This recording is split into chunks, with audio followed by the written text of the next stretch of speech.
Shalom, selamat pagi. Kita berjumpa kembali dalam channel YouTube HKBP Pejuang untuk mendengarkan firman Tuhan sebagai penuntun, sebagai semangat baru, sebagai pedoman kita di dalam melakukan seluruh aktivitas kita.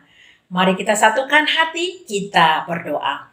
Bapa di surga, Bapa sumber segala berkat dan sumber keselamatan kami.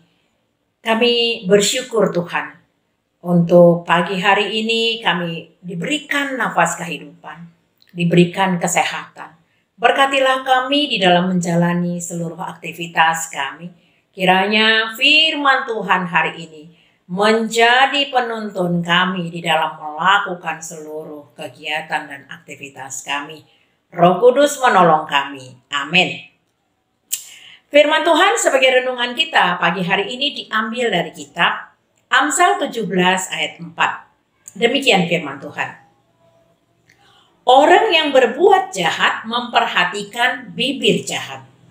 Seorang pendusta memberi telinga kepada lidah yang mencelakakan. Demikian firman Tuhan.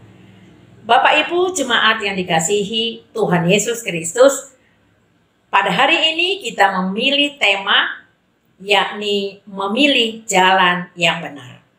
Sebagai makhluk sosial, kita diberikan kebebasan untuk memilih. Disebut dengan kehendak bebas atau free will. Apakah kita mau menjadi orang baik atau tidak? Menjadi orang benar atau jahat? Itu kembali tergantung kepada pilihan masing-masing. Kitab Amsal 17 ini memang dimaksudkan sebagai sebuah petunjuk praktis menjalani kehidupan yang seturut dengan kehendak Tuhan. Namun, kitab Amsal juga memperlihatkan bahwa tindakan-tindakan tertentu selalu menghasilkan akibat-akibat tertentu juga.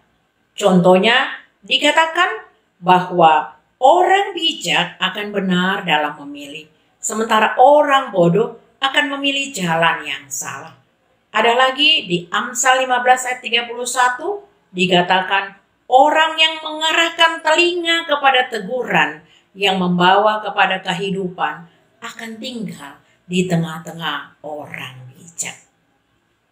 Saudaraku, firman Tuhan ini mengingatkan kembali kepada kita bahwa kejahatan bagaimanapun juga bentuknya akan terus menjadi fokus bagi si penjahat untuk melakukan kejahatan-kejahatannya dan cenderung akan berbuat curang. Lalu hanya mau mendengarkan hal-hal yang negatif dan cepat merespon dan terus bertindak gegabah. Selanjutnya, juga di dalam pekerjaan akan terus mengalami persoalan-persoalan karena selalu dihantui oleh pikiran-pikiran yang tidak nyaman, membuat teman sekerjanya juga sangat terganggu. Dalam persahabatan pun dapat runtuh karena saling curiga dan tidak saling memaafkan. Bisa jadi juga di dalam pelayanan dia akan tersandung karena selalu mencari-cari kesalahan dari teman sepelayanannya. Saudaraku, hal inilah yang membuat Tuhan tidak menyukai orang-orang jahat. Tuhan akan meruntuhkan kesombongannya karena kekuasaan Tuhan lebih kuat daripada kejahatan dan kesombongan orang-orang yang berbuat curang. Lalu apa yang harus kita lakukan? Marilah kita berupaya untuk senantiasa menerima hikmat serta kebijaksanaan dari Tuhan. Mari juga kita jalani hidup layaknya orang yang telah menerima karya penyelamatan yang dilakukan oleh Tuhan Yesus Kristus di kayu salib. Kita minta pertolongan Tuhan melalui doa dan penyerahan diri penuh kepada bimbingan Roh Kudus. Dikatakan di Efesus pasal 4 ayat 29. Janganlah ada perkataan kotor keluar dari mulutmu. Tetap pakailah perkataan yang baik untuk membangun, di mana perlu supaya mereka yang mendengarkannya beroleh kasih karunia.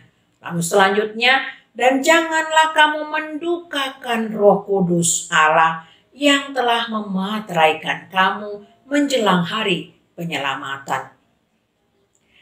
Segala kepahitan, kegeraman, kemarahan, pertikaian, dan fitnah hendaklah dibuang di antara kamu. Demikian pula segala kejahatan. Firman Tuhan sudah menuliskannya untuk kita lakukan, dan pertobatan selalu ada bagi orang-orang jahat. Oleh karena itu, ayat-ayat firman Tuhan ini sudah sangat lengkap untuk kita. Mari kita cepat mengambil keputusan yang patut kita lakukan. Sebagai orang yang sudah menerima karya keselamatan dari Tuhan Yesus, jangan lagi melakukan kejahatan dan bertindaklah dan berhikmat.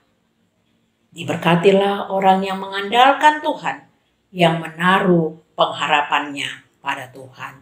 Amin. Kita berdoa.